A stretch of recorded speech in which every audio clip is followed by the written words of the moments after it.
We're in the garage and we're just looking around.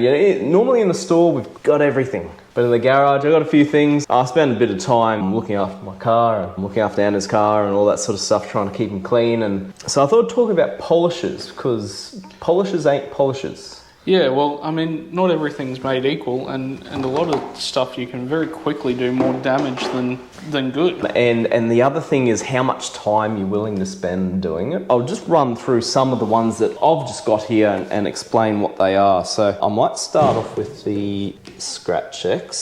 So this is Meguiar's Scratch X, and you can see it's a pretty heavily worn bottle, one that I use. So this one here is a bit of like a spot fix. So when I was a young lad, I was borrowing my dad's car. Oh, yeah. And he trusted me with his car. It's probably one of the first times. I was driving through and there was one of those boom gates for a train crossing. Yep.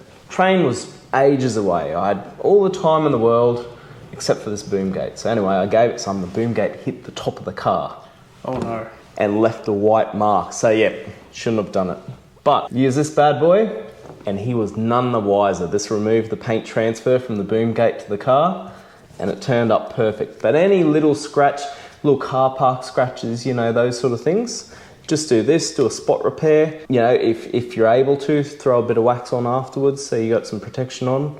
Easy. Sounds almost like your Ferris Bueller moment. Yeah, about as close as I'm going to get. But, Ferrari would be nice. Well, it really would be. A lot of these polishes, so I spend a lot of time researching polish but never using it. Yep. Because the old work truck's got some poor quality paint on it. It's surprising the difference between polishes as well. So your Scratch X might be a really rough compound, like a cutting polish, but you've also got some here that are a finishing polish, like a low grade, just for the surface sort of stuff. So I might even put these in order as I talk, just to give a bit of an idea. So like a finishing polish, something like this one here. This here is a glaze. This is by Mother's. Bottle's so worn out, it's bowing at the bottom, so it's not going to stand up on its own. But this here, while they call it a polish, it's a bit more like a filler. Oh, really? So a glaze is sort of something you put over there. Not quite a wax. It doesn't give you the protection of a wax, but it does a little bit of filling, and it gives you that wet look. So it's the least abrasive of the polishes out there. Yeah. If you want to call it a polish. But that there is what gives you your fantastic look at the end of the day. So we might just slide that one down. These are something we can look at a little bit later, but I've noticed you've got a bottle here that's almost exclusively written in Japanese. Well, let me translate for you. Go on. This is actually a car wash. Yeah. Brand is Soft 99, so these are a popular brand in Japan. And this car wash actually has a little bit of polish in it. Oh, really? Yeah, so you would use this when you're probably before you're about to put a layer of wax or whatever on your car. So if you want to clean up what's already on the car, don't expect it to remove scratches and all that sort of stuff. Just it'll just remove a very fine layer, and it'll just start prepping that base for you when you start doing your work. That's trying to remove the little bit of hazing that you can sometimes see. I'm not even sure if it's that much. It's really minimal. Yep. Okay. Yep. Because to my mind, a wash with a polish in it is a scary concept. So maybe view it more like an aggressive wash than a watered down polish. Like, it's got a little bit of grit in it, that one there. So you wouldn't use it all the time, but before you go out and you do all your polishing on your car and your sealants or waxes or whatever. More like a nice exfoliating face scrub.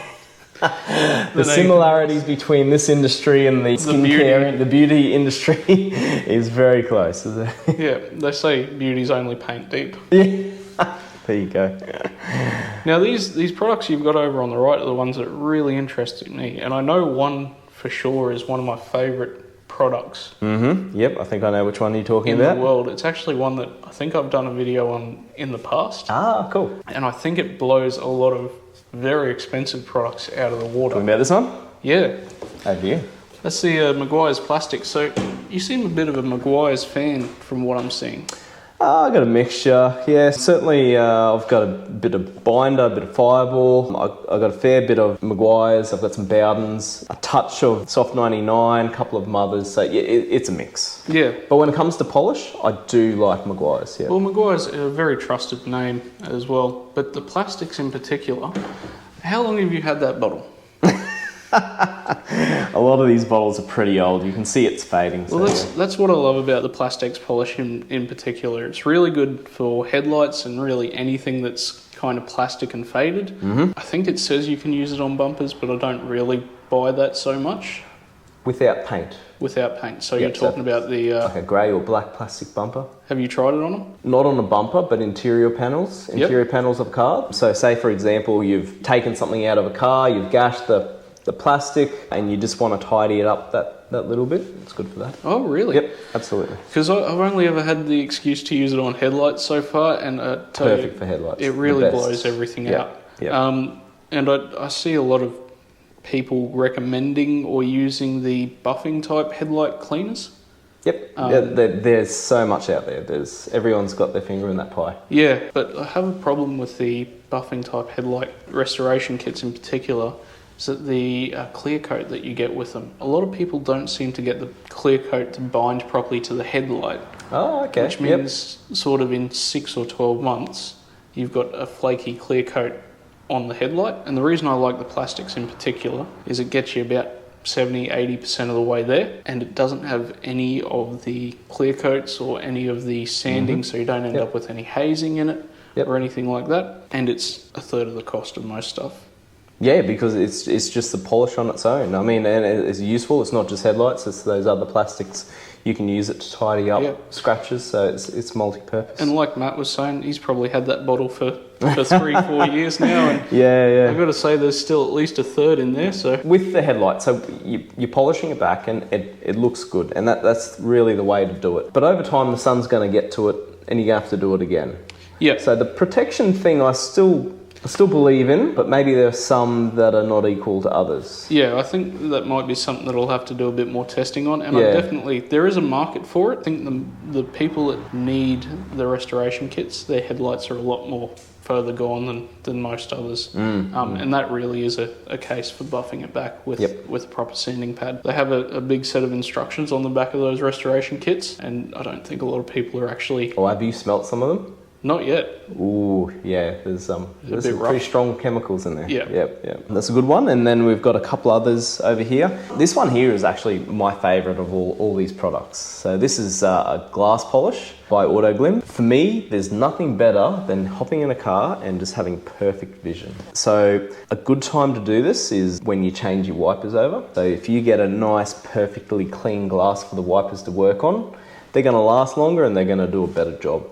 Actually, I really like that as an idea. And how long does it take you to do your windshield normally with that? No, not long. I just get one of those little fitments that you put on your drill. Yep. And just whiz it up and down Yeah, awesome. and do it that way. I've been meaning to try a glass polish on a couple of things around and about up until recently. We might have to do a little video and see how it brings up the ute, because that's got, like I was saying last time, about 330,000 K's worth of stone chips. Oh yeah, yep. And before I replace it, I ain't gonna fix stone chips, but maybe we can see how much of an improvement we can get with just some polish. Yeah. Feel the glass first, then do that. And if you don't have time to polish your glass when you change your wipers, at least give it a clean with some glass cleaner. Yeah. That's a hot tip, because you've got a little bit of grit on your glass or something like that. You put your wipers on it, it's just gonna cut a channel into that wiper. Yep, actually that's one of our biggest recommendations to vehicle owners when we see them as well, is if you've got kind of starting to get bad wipers, make sure you wipe off the wiper blade as well, because they get absolutely embedded with the dust and the road grit, and they'll damage your windshield, they'll damage themselves, so you end up going through wipers a lot quicker than you would otherwise as well. You can see it on the glass. You got the wiper there, and then parked under a tree or whatever it might be, you've got all the crap collecting on the wiper itself, and it doesn't have too much of a good chance to escape from there. I know water goes on it and then it goes up in different angles, but nothing's quite the same as you just running maybe a damp cloth over it or something like that just to clean it off. Yep, just a really soft bit of Windex on a rag is perfect. Anything to help get a little bit longer out of a set of wipers. And then the other ones we've got here, this is a metal polish. So plastic polish, glass polish, metal polish, they're all your hard, more aggressive polishes. Seems like there's a polish for just about everything. In particular, the metal polish is going to be a very very different type of compound, and it's not the product that I've used in the past, but I have used plenty of metal polishes in the past, and they are. It's pretty amazing what you can do with a little bit of metal polish, especially if you've got a daggy exhaust tip or something like that. Yep, it's so satisfying. Those little things make an old car just look fresh again. Oh yeah. And then I think there's the last one I've got. So when you're detailing a car, there's a million steps. It can take you 2 days if you want to put that time into it. It can take you as long as what you want. Yeah, you can never get the last percent, so I hear. Yeah, that's right. It's diminishing returns. But if you want to do nice, quick and easy, then you've got your multiple in one product. So this is a 3-in-1 ceramic polish and coat by Mothers, their CMX range. And this one here, so it'll do a bit of polishing. And it will also, I'm trying to work out what the three are, but for me what stands are paint correction, primer, polish. Okay, so that one there, it's just like a wash and wax, right? Yeah. It's not a wash and wax, a polish and wax. Yeah. Polish, prime, wax. So it puts a ceramic coating on, it lasts a long time because it's ceramic, and it's quick. Well, yeah, and a lot of people are time poor nowadays, and especially being in a lot of people being in unit blocks and apartment blocks now with a single shared wash bay. There's something like that where you can just go over it. Yep. Might be a really Couple of hours. Yep. That with with your pad or your polisher or whatever you're using, and you knock a car off in a couple of hours.